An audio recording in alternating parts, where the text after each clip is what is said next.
And what I really believe is that our freedoms are under attack and that we have a form of Marxism, woke Marxism, that's trying to take over the political system. Capitalism is required for the American dream. It's not an option. And socialism and communism will destroy the American dream faster than anything else. We hire the absolute best people that we can find. And if you hire the best people you can find, you're going to have a very diverse group of people working together.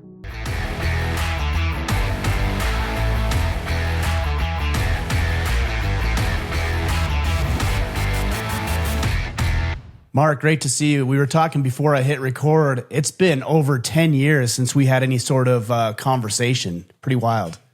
It's been crazy. Time flies for sure. Yeah. I remember when I came out to your guys' place. You guys were in Ohio, though. Before you were in Arizona. I went out there and saw your offices, and that was actually a pivotal moment for me in my financial planning practice. A lot changed when I hired your firm and had you as a coach. So I have to thank you first and foremost for that. You're welcome. My honor. So you've got a new book out, and it's called Experiencing the American Dream. I really want to talk about this because I think there's a lot of people, especially during an election cycle, who are so passive and concerned about where America is headed and what it looks like that a lot of men, at least in my experience, kind of seem to throw up their hands and assume there's not much they can do about it. So tell me a little bit about your perception of the American dream and where you think that's heading for people. Yeah, that's exactly why I wrote the book. I've done a lot of deep thinking about the American dream over my life. When I was a little boy, I was born in West Virginia, and my parents were raised there. And they got us out of West Virginia to Cincinnati. And then every summer we'd drive back to West Virginia to visit relatives. And when we went back there, I'd see all the massive poverty, and you'd see the shacks, and you'd see not just poverty, but destitute poverty with trash in the yards and, refrigerators thrown in the creeks. And, so it's a beautiful land, and really people with really great hearts, they take off the shirt of their back to give it to you. But it was like some like an invisible force was just keeping them stuck, like they were in prison. And my dad got us out of there and started teaching me the values of the American dream, the ideals of freedom, the ideas of hard work, the ideas of personal responsibility, the ideals that no one owes you anything, except he didn't say anything. He said the S word. And he said you have to earn it yourself, and don't ever expect anything without you first providing value to other people. And my grandfather was kind of the opposite. He believed people were entitled. He believed he was doomed. He believed that he would never escape. And he and my father always had a lot of conflict through their life. So my dad I asked him when I was about 10 years old, how did you get out of the poverty? How did you go from destitute poverty? It was so bad that rats would come into the house where their little shack by the railroad that they lived in, and he would cut off the tops of instant carnation milk cans and nail them to the bottom of the baseboards so the rats couldn't get in. And that's how there's a real poverty. And he said, look, it's all about asking the right questions, which to me at 10 years old sounded like something Yoda would say. I'm like, well, what does that mean? He said, well, if I asked myself why I was doomed to live in destitute poverty for the rest of my life, like your grandpa, my life would have turned out one way. Instead, I asked myself, how can I create value and opportunity for other people and lift myself out of this poverty, as so many other people have done in their life? So the key question that drove him to get out of there and to create the American dream for his family was something that led me to be an entrepreneur. And so I talk to people that the American dream is not dead. Yes, we have problems. Yes, there's terrible conflict. Yes, social media makes it worse. And there's definitely Marxism and socialism out there in the world and in America, politics. But the American dream isn't dead. And men are going to need to fight for it, fight for their families, and fight to keep the ideals of the American dream alive. I want to talk about what that fighting for it looks like in practicality. But before I do, when you talk about your dad having that mindset of asking the right questions, which I think is an amazing mindset to have, where did he pick that up though? Because clearly his father didn't have that mindset. He was probably surrounded by other people based on their current circumstances that did not have that mindset. Was he just fortunate, or was he introduced to some of these concepts by a mentor or somebody in his inner circle? I ponder this, and I actually asked him. I said, "How did you get that view?" Yeah, that right. while everybody else was stuck. I mean, it was so bad, Ryan. It was so bad.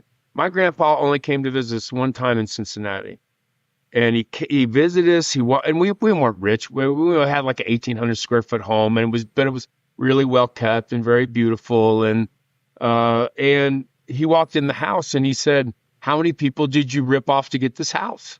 Mm. And my dad was like, "George, I'm an entrepreneur. Mary Lou and I work really hard to protect for our boys and provide for our family.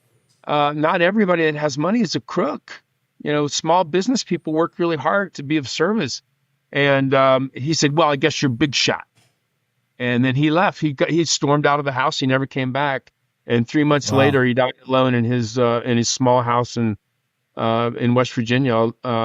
So he actually died to keep his beliefs in tact. Because and they offered him raises when he worked at Union Carbide, the chemical company, but he wouldn't take them because he said he didn't want to work for the man. And so how did my dad get it? I pondered that, and I'm not sure how he did it, but it had a little bit to do. It's not PC. He actually was angry and pissed off at his situation. He was really a little guy, and they had socks. He only had one pair of shoes a year, so when he went to gym, he had socks. And the bigger boys would get these big rubber balls. You remember we used to have in gym class? Oh yeah, and you could hear those things right now. And they blew him up. And he would walk home with the shame and anger of the poverty, and just made a solemn vow to himself that he would escape. So I don't know. I don't really know why when so many people are crushed by that kind of soul-crushing poverty, I think it's kind of taught to them to stay in it. And my father escaped. I think that, but my advice for men is that you can choose your screen.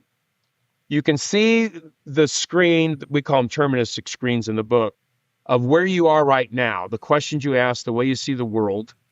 And then you can look at a different screen and say, which screen serves me better? And you can exchange one screen or way of looking at the world for another screen. And based on those screens, that's going to determine what's possible for your life and what actions you're going to take.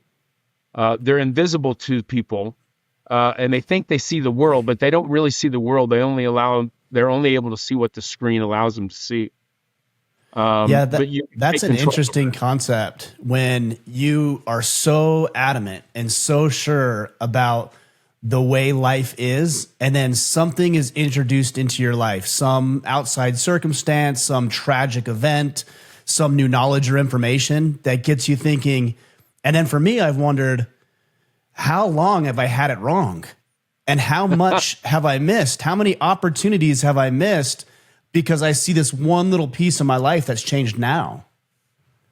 I had, I started my business. I only had three things. I had a yellow pad, an overhead projector, and $30,000 in debt.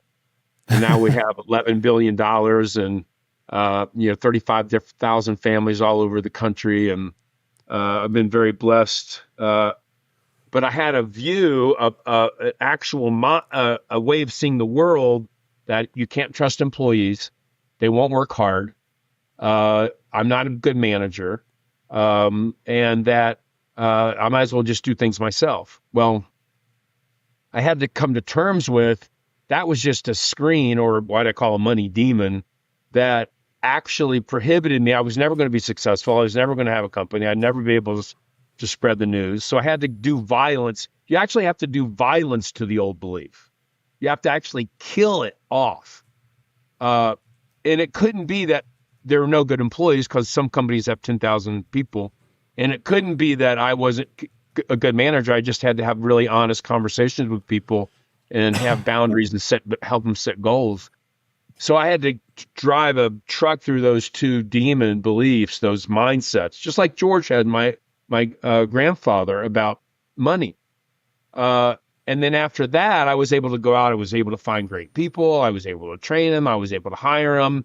And today we have over 60 employees in Cincinnati and Scottsdale. But it's easy but my biggest one of all, Ryan, was I spent most of my life not believing in God. And when I went through divorce and I was feeling like a terrible father and feeling like a failure, feeling like my whole life had just led to destruction, me trying to run my own life.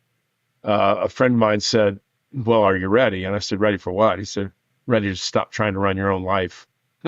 And I said, "Yeah, I kind of ran it into a brick wall here." It's not working very well. It's not working. Me being in control. And I hit my knees and I prayed my first honest prayer for God to come into my life. And that's the power of changing one screen to another. I was introduced to the concept you briefly mentioned a minute ago called money demons by you about 11 or so years ago. And one of the exercises that I'll never forget, we were sitting in one of your conference rooms and you said something to the effect of fill in the blank. Rich people are blank. And so as you know, rich people are greedy, rich people are crooks, rich people are assholes. And there's just a plethora of negativity around this word rich. And those are a pretty good indicator that you've got some demons that you need to work through regarding. Look, if you think rich people are evil, then you're never going to be rich because you don't want to be an evil person. So you'll sabotage yourself even subconsciously. Right on. Yeah. Or even if you just think they're lucky, that their money was just a function of they were lucky, then I'm not going to really work hard to achieve it. But you're absolutely right, man. If you got it like they're evil or they're greedy or they're mean to other people or they're whatever it is, you're right. You'll never aspire to it and you never create it. And that is another form of a money demon for sure. What do you think of the phrase money isn't the most important thing? And clearly that's the case. There's some truth to that, of course, but there's always an underlying toxicity and a negative connotation to a phrase like that. What are your thoughts on that? Yeah, that's a good one. So money definitely isn't everything. In the book, I talk about the idea that money can't make you happy. I've seen people with tens of millions of dollars. In history, it's rife with people like Elvis or Marilyn Monroe or Howard Hughes, people that had massive amounts of money and fame, and it did them no good. It actually made them more miserable. Money by itself can't make you happy, no amount of money. So the default position for most people, though, is gambling and speculating with their money, trying to get more and more and more of it, but it never actually bringing happiness or fulfillment. So in the book, I talk about purpose and the idea that if you have a purpose for your money and for your life that's greater than money, then you can actually have a compass. And studies show that people with a true purpose, they wake up in the morning and they have it in their heart. They live longer. They have better relationships. They're better fathers. They're better parents. They are healthier. They take care of their bodies better. They respond to being happier. They tend to create more wealth. But it's not for money's sake. It's from their purpose in life. So we talk a lot about purpose and we talk a lot about how to create a purpose that drives you. And the great thing about purpose is if you have a really strong purpose, then almost any amount of money will do. So even if I'm at the poverty level, like in my true purpose, let's say was love, I can make a card and I can take it to a friend. I can sit within the hospital. I can hold their hand. And I can express love for people, whether I have, $100 or $100 million. So purpose really is the key that allows you to get out of and look, we're all a little greedy and we're all a little selfish and it's part of humanity. And we all tend to gamble and want to get rich quick. But that's very destructive. And if you have a very powerful purpose, it'll help offset that. It's a bit ironic and a bit cruel also, that you have to find that purpose. I actually, when I was introduced to that concept by you and your team, I actually didn't believe it. I was like, a true purpose, I can go out and I can be a great financial advisor. I can collect a lot of assets. I can help people in a positive way, and I can make a boatload of money doing it. But a mutual friend of mine, Greg Black, I don't know if you know Greg. Oh, yeah, you probably Greg. know Greg. Yeah. Yeah. So he's the one who ended up buying my practice, but he can attest to this. I knew I wasn't going to be in this business forever. I knew that. And I was doing fairly well and making ends meet. But the minute I left and I started doing this with Order of Man, which more closely aligns with my true purpose, ironically, I wasn't chasing the money, but the money just followed. And I did significantly better financially, not to mention the value and the satisfaction derived from it, than I ever did as a financial advisor. That is so cool, dude. I love that story. And I think for men, especially, I did an American Dream experience last week, Thursday and Friday, which is a 2-day workshop about the American Dream and how to invest for your purpose. I think men think purpose is soft. Like, well, it's touchy-feely and it's, have a purpose and, it's not hard science. It's, I want to see the numbers and the math and to build the portfolio and like that. And I tell people in the class that nothing could be further from the truth. Anyone that's ever done anything great in the world has had a powerful purpose. Whether that was Winston Churchill or the Wright brothers or Elon Musk or, Steve Jobs, and purpose. People, I was reading John to my kids, the Gospel of John yesterday to my kids. People die for their purpose. People, Martin Luther King died for his purpose. There's nothing soft or touchy-feely about purpose. And I think if we're talking about masculinity, I don't think there's anything more masculine than having a purpose for you and your family and your community and the world that you're willing to go to fight for. It's a noble, I think, honorable and courageous thing to do. I think a lot of people don't want it to have a purpose because they know, subconsciously they know, if I have a purpose, I'm going to have to do something about it. I'm going to have to get in action. I can't just sit here on the couch and be soft. I got to go out there in the world and be a warrior. And I think that's why subconsciously a lot of people don't want to have one. But congratulations on your podcast and putting your purpose in action, bro. It's so awesome. Yeah, no, I really appreciate it. And a lot of that came from the things that obviously I'm still talking about them here 10, 11, 12 years later. How do you suggest, I know it's not a one-time exercise. I know no one's going to walk away from this podcast with a few ideas and miraculously they're going to find their purpose. They're going to help a bunch of people. They're going to make great money and all of their wildest dreams are going to come true. But how do you suggest a man who agrees with you, hey, I do need a purpose, begin to develop and articulate what his might be? Yeah. Well, as a shameless self-promotion, you go to Amazon and grab the book, Experiencing the American Dream. There's actually 7 different strategies in there. One of them is to create a purpose for money. I think the thing about the purpose, and it's actually an exercise, it takes about an hour to go through.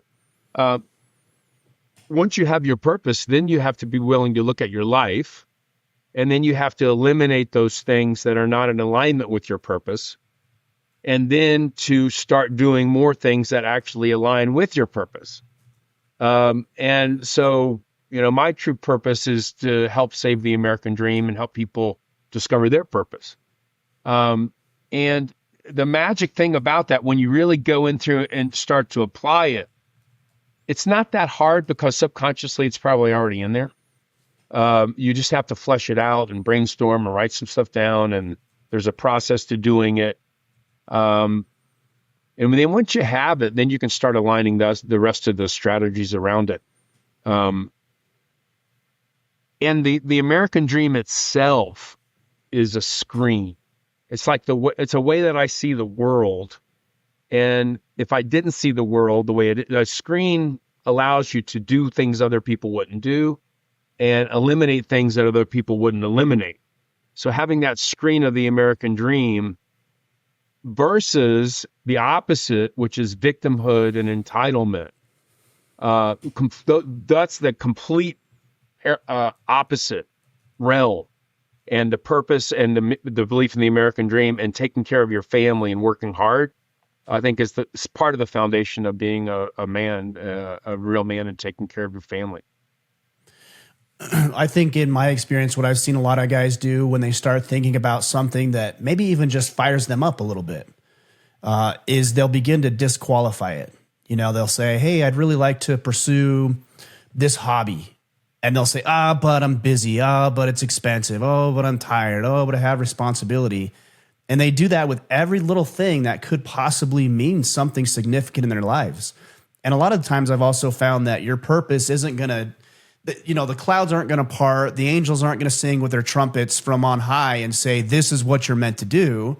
There'll be subtle signs that you have to follow before. And I'm a believer as well, but there'll be subtle signs that you have to follow to test your faith before you're given something a little bit bigger and a little bit bigger and a little bit bigger. And you do that enough over 5 years, 10 years, 20 years, your life's unrecognizable. For sure. I think that if you ask yourself when you're thinking about purpose, if I lived my life like this, with this purpose, would I be inspired by my own life? If I live my life like this, would I be inspired by my own life? If I took the actions and had the views based on this purpose, would I be inspired? And then the other thing to know is that, look, when you define it, it won't be just like a walk in the park and soft. It'll be like people will come at you. There will be people who don't want you to be strong. There are people that don't want you to fulfill on your purpose. There are people, and that's a good sign that you actually have a good purpose. If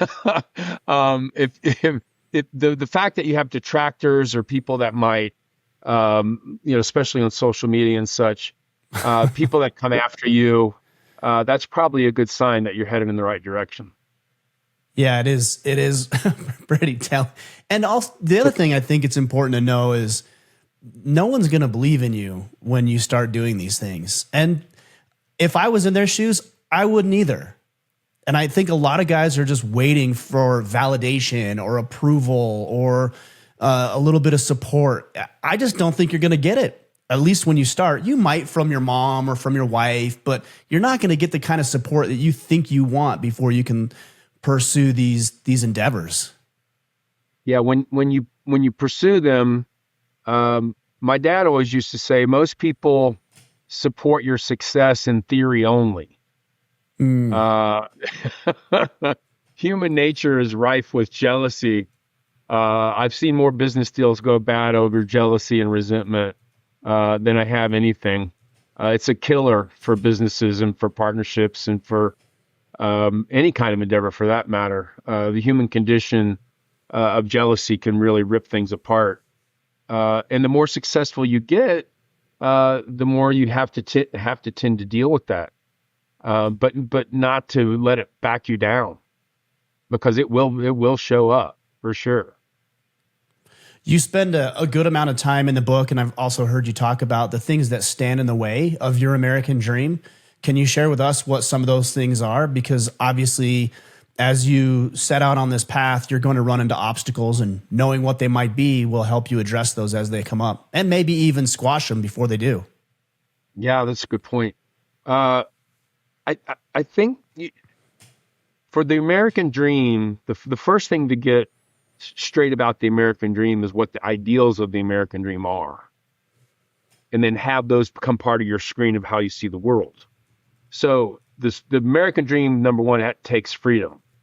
I have to have freedom of thought. I have to have freedom of religion. I have to have freedom of communication, speech, freedom to own property, because you might be an entrepreneur or you might own your own house.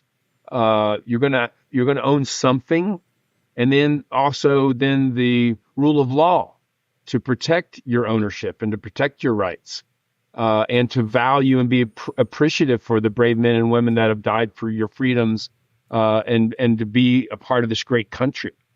I always tell people you can either create or you can complain, and it's a lot easier to complain than it is to build something up.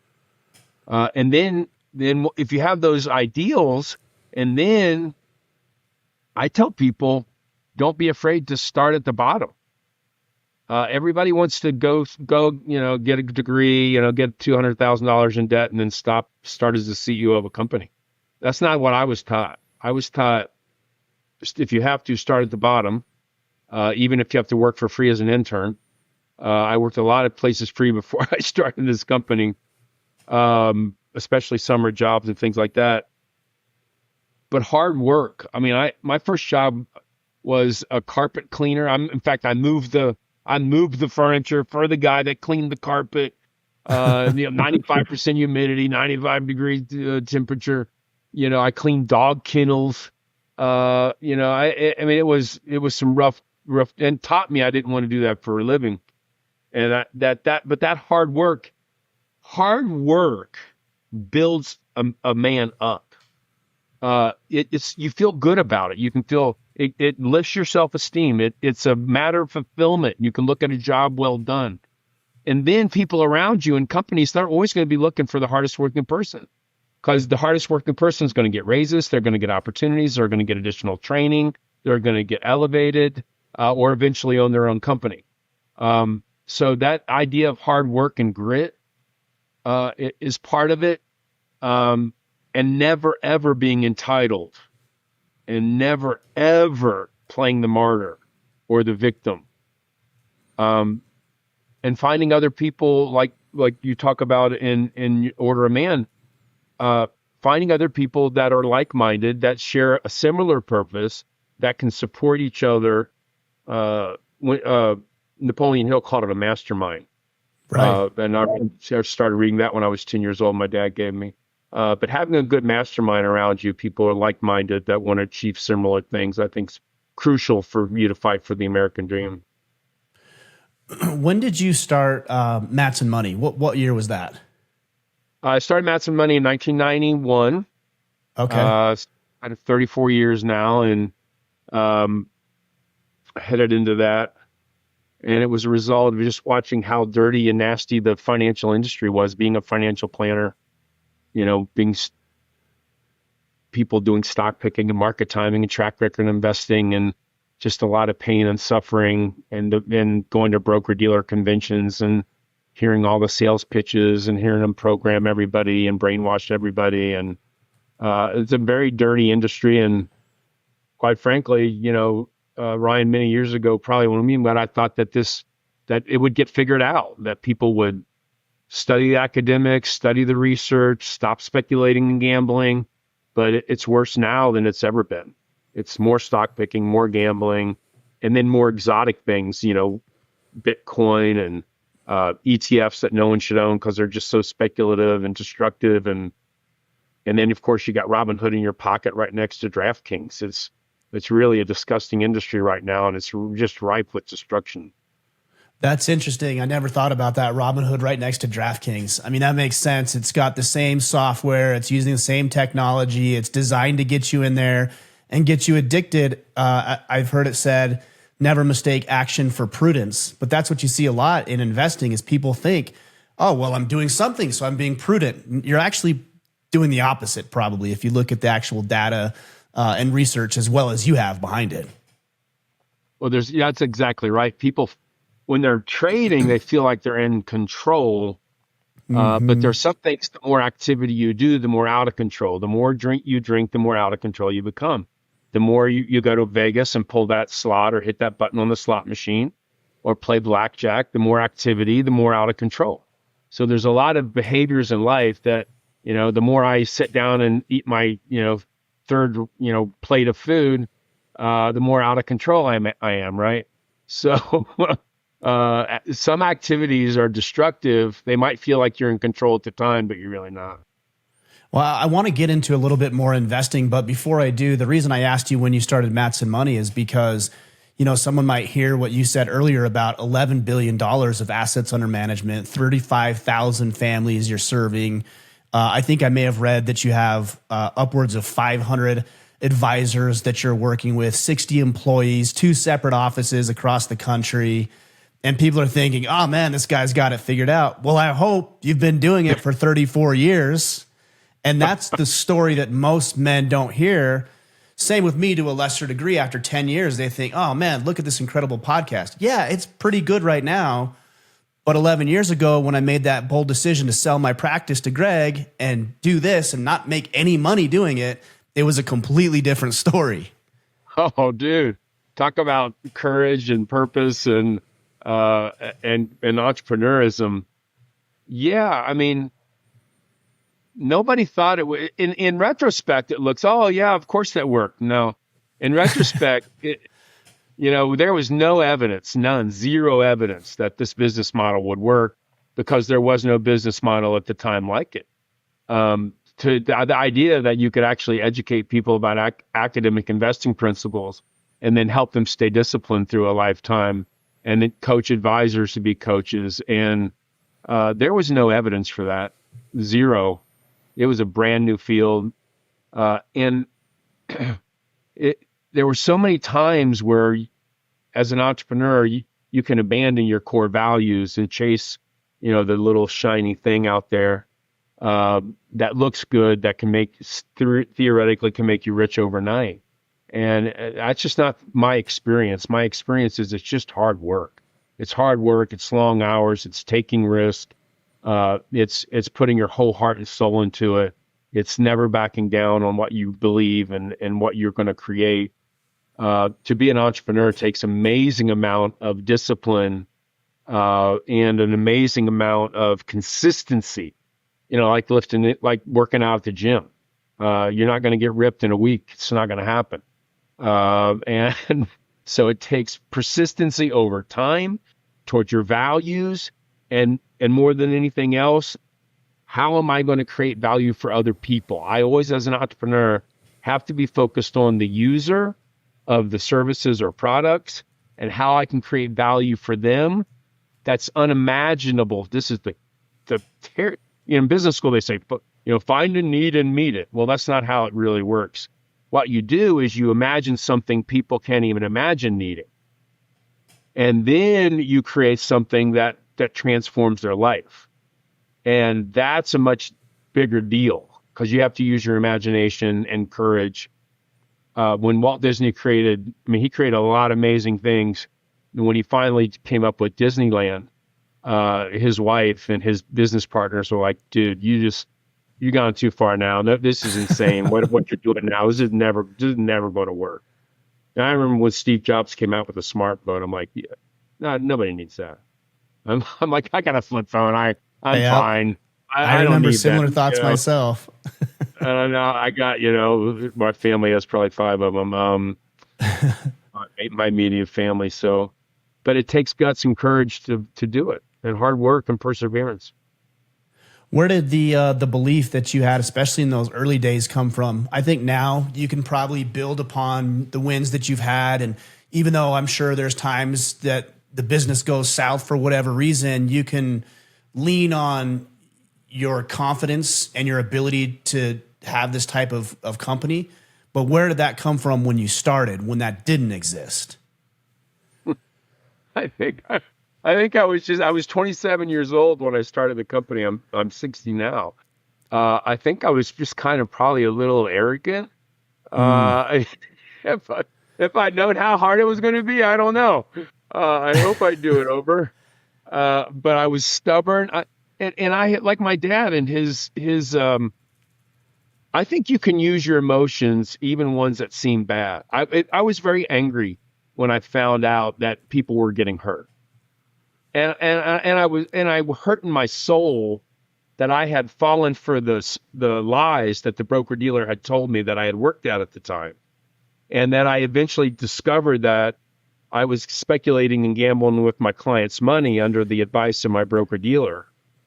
And I knew it wasn't working, but then I saw the science, efficient market theory, three-factor model, modern portfolio theory, these academic theories that had won Nobel Prizes.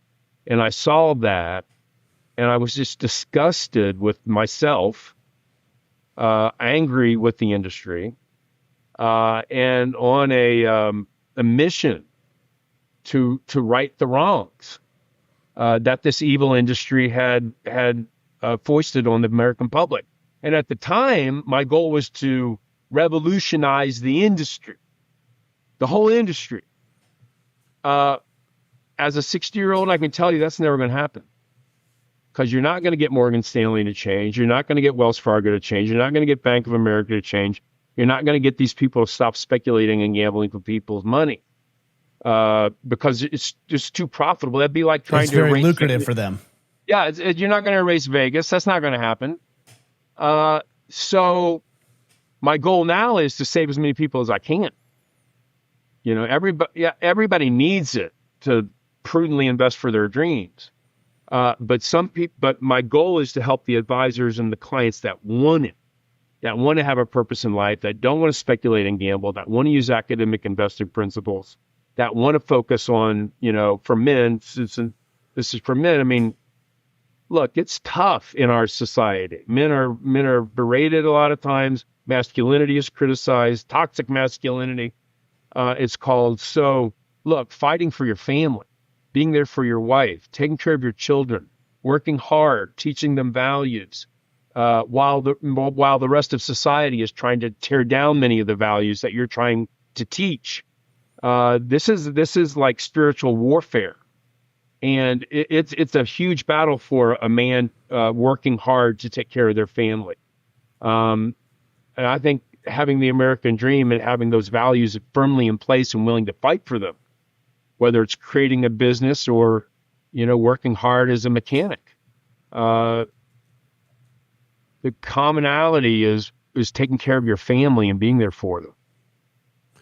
Mark, you've said, you've got to fight for these things quite a few times throughout our conversation. And I said I'd come back to that from our earlier discussion about what does that look like in practicality. I think you said, one, start a business. I'm not sure many people would consider that fighting. I do. I believe it is, because you're creating important products and services, you're employing people, you're building wealth, you're contributing to the tax base. Like, there's a lot that goes on that I consider fighting when you grow a business. Are there other things that men can do from where you sit to fight for these beliefs, fight for their families, and fight for the values that this country has historically espoused? Yeah. One thing, politicians, when they say, I created this many jobs, most politicians have never signed a paycheck in their life. Politicians don't create jobs. Entrepreneurs and innovators create jobs. There are approximately 9 million jobs that are unclaimed right now. Unemployment sits at about 3.5% right now. The problem is not unemployment. The problem is the participation rate. There's not enough people willing to work. You got 30-year-old men in mom's basement playing video games and eating chips. I mean, this can't work. It's not sustainable. People have to go to work, and either whether or not you go to work for somebody else, I call it the entrepreneurial spirit. Whether I go out and I create my own business, which I think is very admirable. 45% of all employees don't work for large Fortune 500 companies. They work for small businesses. Whether or not I create the business or I work in the business, but I think entrepreneurially, meaning that I'm asking, what value can I create for this company? What can I innovate? I tell our advisors, you got to innovate every 3 years and make your old business model outdated. And if you don't, someone else is going to do it to you. Capitalism works two ways. If you work hard, you'll be very successful. But if you stop swimming upstream, you'll go downstream, and other capitalists under competition will eat your lunch and destroy you. And that's as it should be. So the minute you stop creating value for other people is the minute you should be punished by the economy. And that's your wake up call to say, hey, I got to change, and I got to up my skill set. I have to up my value to other people. But it's a great time to be alive. You can start a business with relatively nothing. 100 years ago, if you were going to be Carnegie and make a steel factory, you'd need millions of dollars to open it. Right. You can open a business right now with very little capital, and you see shows like Shark Tank and all these other shows, where and young people do want to be entrepreneurs. They do want to open their own business. So I see entrepreneurism as a form of expression, a form of creativity, a factor of risk taking, and I think for business people, I think that it's a great example, a role model for their children, how to think about the world. And I think if you believe in the American dream, you would have to think that owning a business would be a great opportunity to fulfill on that dream. Yeah, I mean, it really is.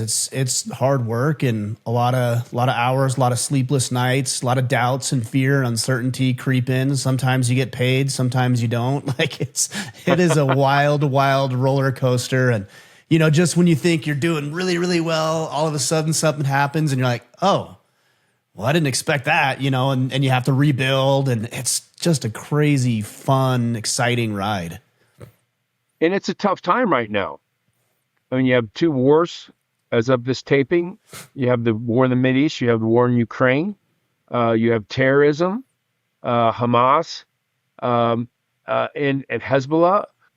You have inflation. And even though it slowed, it was massive over the last 3.5 years. You have fears of recession.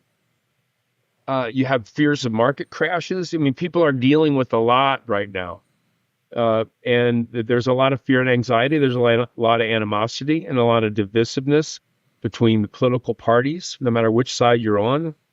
I think social media exacerbates that, makes it worse. Unity, Ronald Reagan, when he ran a second time, 49 out of 50 states voted for him. The country was very united, and we're very divided right now. So it makes it tough for people to navigate for their families. But fear destroys, panic destroys. And even the 24/7 news cycle on, cable, they have to keep you afraid. That's how they keep you turning them on, at night. I love it when they make you scared as heck before you go to bed, and then they try to sell you Relaxium to get you to go to sleep. It is clever. Then sell you the solution, right? Yep, it is clever. We'll say that. What's your take on a man or even yourself entering the political arena?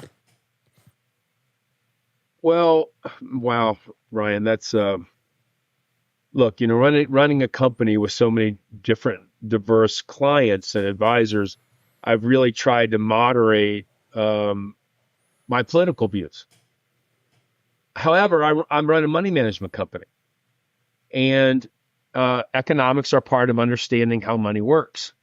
Now, if politicians would stop talking about economics, I could stop talking about politics. That's a good point. They're very interwoven together, and policies matter because it affects your family and it affects the economy at large, and it can be very detrimental. And right now, I watched. My daughter texted me on the day that Trump assassination attempt happened, and she said, "Did you see what's going on?" I said, "No." She's turned on TV, and it was my son, my two sons, the little one's still at home, 11 and 9, and my wife, and we were watching The Chosen, great series on Netflix, and so we turned over, and my 11-year-old and 9-year-old watched President Trump go down. They saw the bleeding. They saw him get up. And when he stood up and my little son was shaking in my arms and said, "Daddy, is this going to be okay?" And quite frankly, I felt a deep chagrin that I hadn't been more vocal in what I really believe. And what I really believe is that our freedoms are under attack, and that we have a form of woke Marxism that's trying to take over the political system. Capitalism is required for the American dream. It's not an option. And socialism and communism will destroy the American dream faster than anything else. And at Matson Money, we hire people based, people ask me, well, how do you ensure diversity? I said, I'll tell you how. We hire the absolute best people that we can find. And if you hire the best people you can find, you're going to have a very diverse group of people working together. And I told our employees the other day at a company meeting, I said, you're all here because you're the absolute best I could find and not because you check off a random box. And people like to know that they're there for a right reason and not because it's a handout. So, I did a post. I said, I wanted to formally endorse President Trump for his reelection. I do believe in capitalism. I do believe in free markets. I do believe in protecting his country. I believe a lot of the wars and a lot of things going on right now wouldn't be happening if we had a stronger leader at the helm. And I think that's probably our biggest threat is war from our enemies. In World War II, you had Italy, you had Germany, and you had Japan. And now we have China, Russia, and Iran, and North Korea. And those are an existential threat to capitalism and to Western democracy and way of life. And I think we have to be very careful.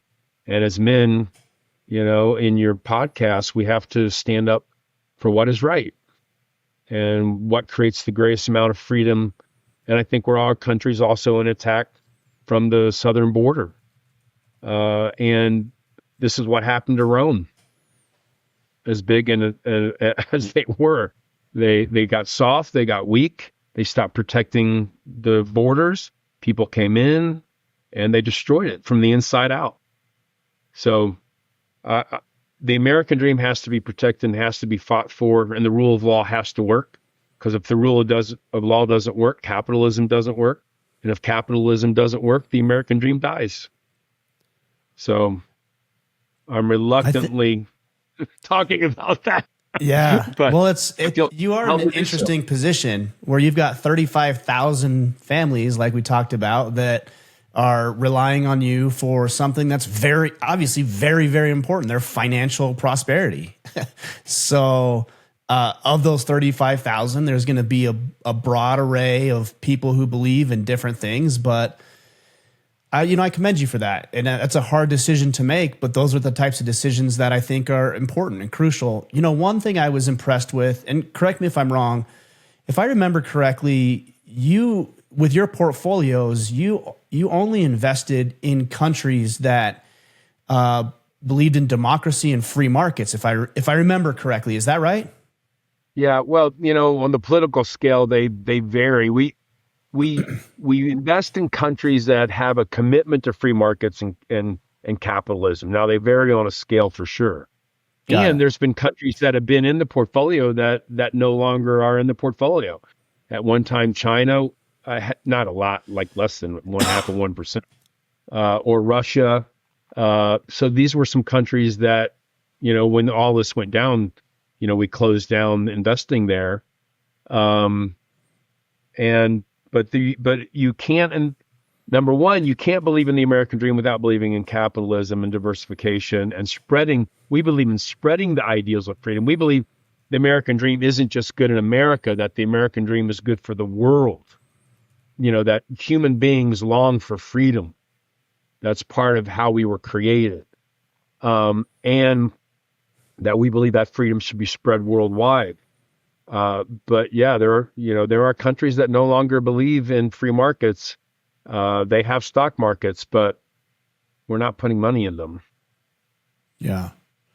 Well, I think that's a good example of just standing by your convictions, because it would be easy not to get political. It'd be easier not to limit certain sectors or certain countries from your portfolio. It's probably very tempting at times, or other people are advising you to. And so to me, you are a man who's standing by his convictions.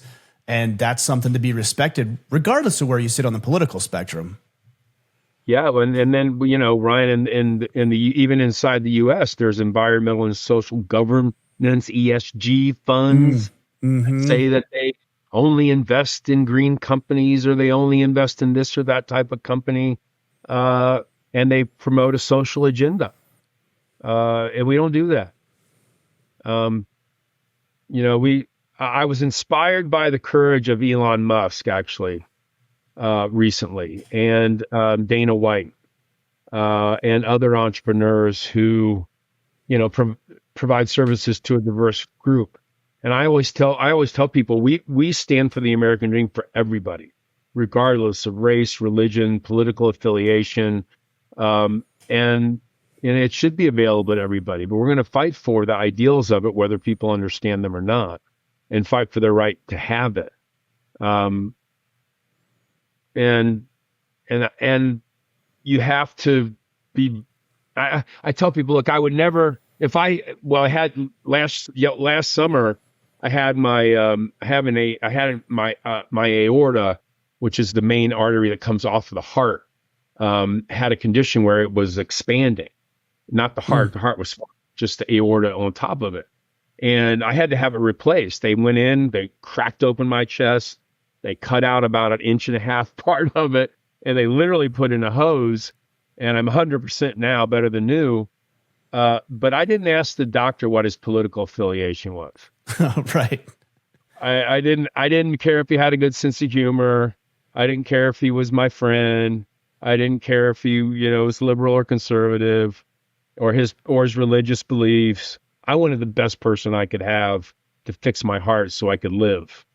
And I was technically, they actually froze me down to 65 degrees. And my heart was stopped and my lungs were stopped for 16 minutes as he put that piece in. And I always tell people, look, if it's your money and your family, don't go on charm, don't go on charisma, don't go on friendship, don't go on politics. Invest with the person who's committed to you, will help you grow your wealth and prosperity. That's competent. I think that's good advice, whether it's a doctor or anybody else that you're working with. Yeah. Well, Mark, I really appreciate you taking time with me today. This is important stuff, and we need good men in every single facet and area of life. The area and arena and you operate is an area that I decided to get out of 10, 11 years ago. But we need men in all of the different areas of life. And I really, really appreciate your work and would highly encourage people to go check out your organization, your company. And then also follow along and pick up a copy of the book. Why don't you tell the guys where to connect with you, learn a little bit more about what you're doing, and of course, get the book on Amazon, or maybe there's somewhere else you want to send them. Yeah, you can go to Amazon.com. It's Experiencing the American Dream. I've had great support. Rob Lowe, a buddy of mine, wrote the introduction or the foreword. Dr. Art Laffer, who helped engineer the Reagan recovery. Economist, he wrote the epilogue. Arnold Schwarzenegger supported it. Steve Moore, Steve Forbes, 2 Nobel Prize winners. So I've had a lot of great support and help with the book. Gary Sinise wrote a section in the American Dream section. It's been a group project. It's been absolutely amazing. You can get on it on Amazon.com. Experiencing the American Dream. Barnes and Noble, Goodreads, it's out there. If you're traveling, you might see it in an airport bookstore, grab it there. But it's, we're really excited about it. We've already sold enough to make it a national bestseller. So we're excited about that and just want to get the message out to more families that the American dream is alive and worth fighting for. Awesome. Well, we'll do our part and get the word out. I appreciate you. Thank you for all your mentoring and coaching, direct and indirect, over the years. I actually really attribute a lot of my success with Order of Man to some of the things that you've shared with me over the years and the things that I've seen. So I want to make sure you know that I'm grateful for you and how you show up. I'm deeply honored. I'm so psyched for your success, and what you're doing makes a huge difference for men and their families and for people they love and even for the world. So congratulations on a great project and a great company. Thanks, Mark. Appreciate you.